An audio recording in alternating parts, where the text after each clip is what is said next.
The order of things done by the Lord, chapter 4.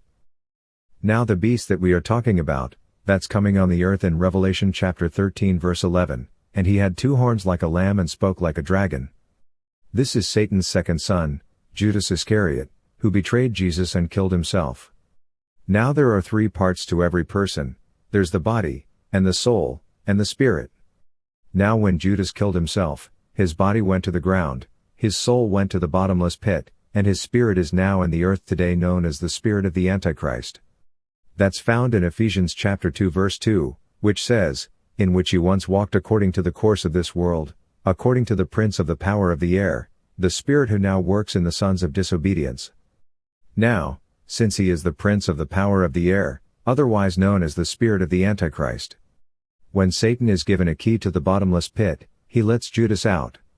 In chapter 9, verse 2, he opens the bottomless pit, Judas' name is changed, and he is promoted from prince to king. Now, being led out of the bottomless pit, his name is now changed from Judas to Apollyon or Abaddon.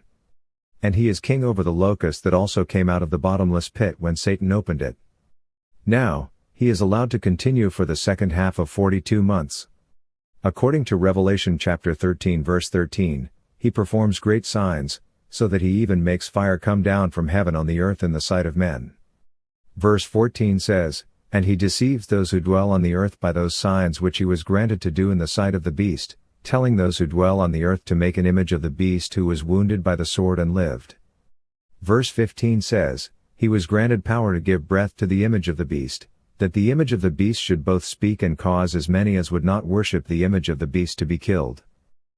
Now, before the image is made, a warning goes out in chapter 14 verse 9 which says, then a third angel followed them, saying with a loud voice, if anyone worships the beast and his image, and receives his mark on his forehead or on his hand, verse 10 says, he himself shall also drink of the wine of the wrath of God, which is poured out full strength into the cup of his indignation.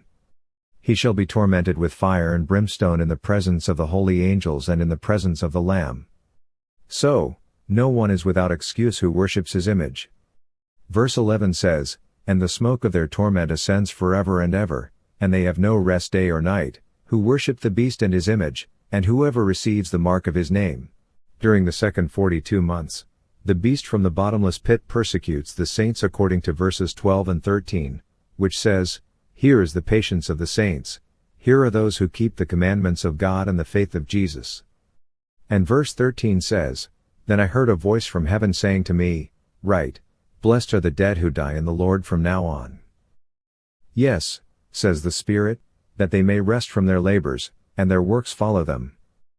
Also, during the second 42 months the 2 witnesses prophesy 1,260 days. Now in Revelation chapter 14, verse 1, 144,000 completed their mission, and are on Mount Zion with the Lamb. Now, the mighty angel in Revelation chapter 10, verse 1, brings down the scroll to John, and John gives the scroll to the 2 witnesses, so they can preach the gospel.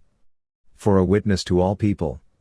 According to Revelation chapter 11 verse 5, which says and if anyone wants to harm them, fire proceeds from their mouth and devours their enemies. And if anyone wants to harm them, he must be killed in this manner. No one can stop the 2 witnesses until they complete their mission. Then the beast from the bottomless pit can kill them. Now, according to Revelation chapter 11 verse 9 says, then those from the peoples, tribes, tongues, and nations will see their dead bodies for 3.5 days and not allow their dead bodies to be put into graves. Verse 11 says, now after the 3.5 days the breath of life from God entered them, and they stood on their feet, and great fear fell on those who saw them. Verse 12 says, and they heard a loud voice from heaven saying to them, come up here. And they ascended to heaven in a cloud, and their enemies saw them. Once the 2 witnesses are raised from the dead and ascend to heaven, the 7 trumpets sound. In Revelation chapter 11, verse 15, which says, then the 7th angel sounded, and there were loud voices in heaven, saying, the kingdoms of this world have become the kingdoms of our Lord and of his Christ, and he shall reign forever and ever.